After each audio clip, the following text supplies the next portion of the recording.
with the Brooklyn Nets, just watching this Brooklyn Nets team, it's pretty interesting.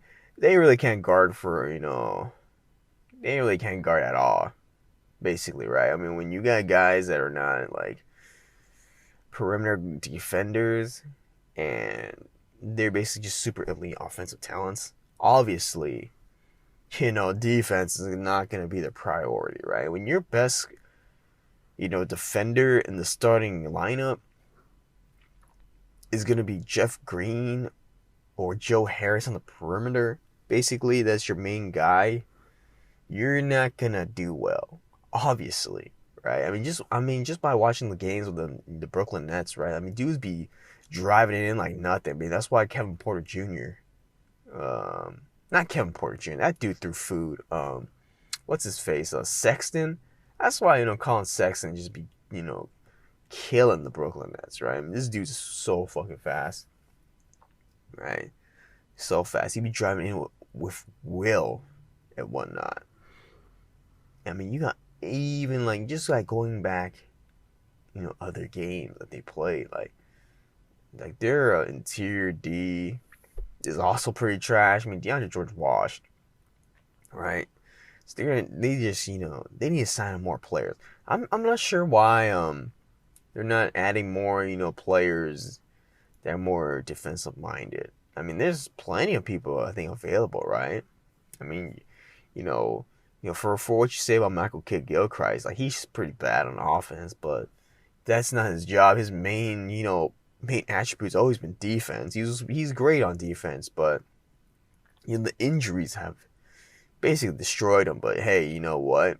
Take a flyer on MKG. I'm sure he can help out defense, right? And then you got other guys like are still available.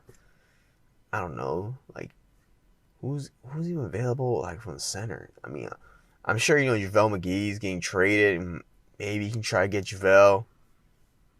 Let's see who's available. Who else is available on the perimeter, right? I mean, obviously, scoring is not even what they need when you think about it. I mean, you can pick up someone like Lance Stevenson or like Beasley, who's still available. I think he's Beasley in the G League, something of that sort, right? I mean, you got like who's even gonna be available? When you think about it, George Hill seems he's gonna get traded as well. Not sure if he's gonna get cut. I mean, I think about it, the market's it's pretty thin, right? It's pretty thin. I mean, just like in fantasy right now, NBA, the waiver wire is like really thin right now because people are not producing, and all these postponement of games is really throwing things out the window. So, Steve Nash has to really mix up a lot of these lineups. I mean, he's like putting in Jeff Green, putting Joe Harris in starting lineups, mixing up. Man, DeAndre Jordan is so washed, man. Like just because he's friends with Kevin Durant, Kyrie Irving, he's obviously not what he used to be. So, but they're forced to play him because they don't have any bodies, right? I mean, Ian Mahimi, is that how you say it? Is there on the the free agency market, and that dude is trash. But at least he's a body, right? Like I'm just surprised that Brooklyn never went for Dwight Howard or something like that, right? To bolster their centers, but the Sixers got him. You go for it. Go for it. I'm just surprised that Dwight basically didn't have any takers.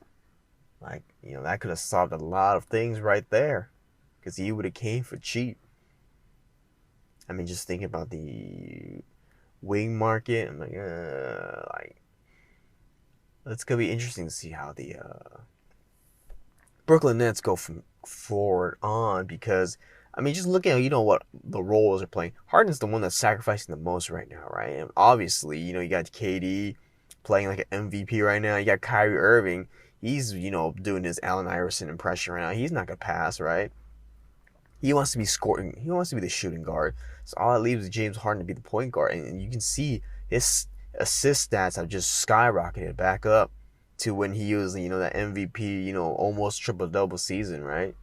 So his scoring has dramatically went down, and his assists is going up. So he's playing the assist man, and so far it's working out. I mean they're pretty good. It's not like how he looked like with KD and him as a duo, which they look great together. But now with Kyrie in the mix, it's like pretty difficult. Like so, like now it's gonna be like just stagger them, right? You don't really have to play them all at the same time. It's gonna be this weird experiment between these three. It's either gonna be really, really good or just what if, right?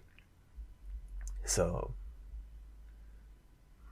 they need to really like spend a little money, right? I mean, their owner is a billionaire. They can do what they please. I'm just wondering, like, who can they pick up, right?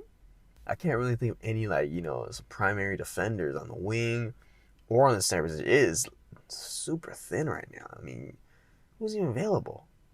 Power forward. What's his face? Ilyasova. Like, I'm pretty sure he's still waiting to get picked up. Who else is available? I'm surprised they didn't go for Robin Lopez as well. Ask him for hey if one of you guys get like who knows what Washington's doing. If he gets bought out of Washington, he can just scroll to the Nets, right? You just gotta wait for the buyouts. When is trade season? Like,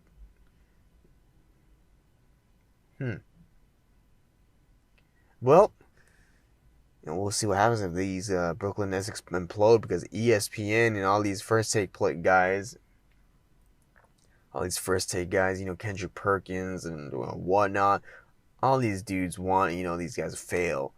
I mean, why they want them to fail. They always want to sow in doubt of like despair between any up and coming new duo or trio, in order to make more stories about just make up some random story. Then once it comes to fruition, like, oh, we knew all this whole time, according to our sources and whatnot. But we'll see how Brooklyn handles this stuff. But it's gonna be interesting to see what this team's gonna be made out of come playoff time.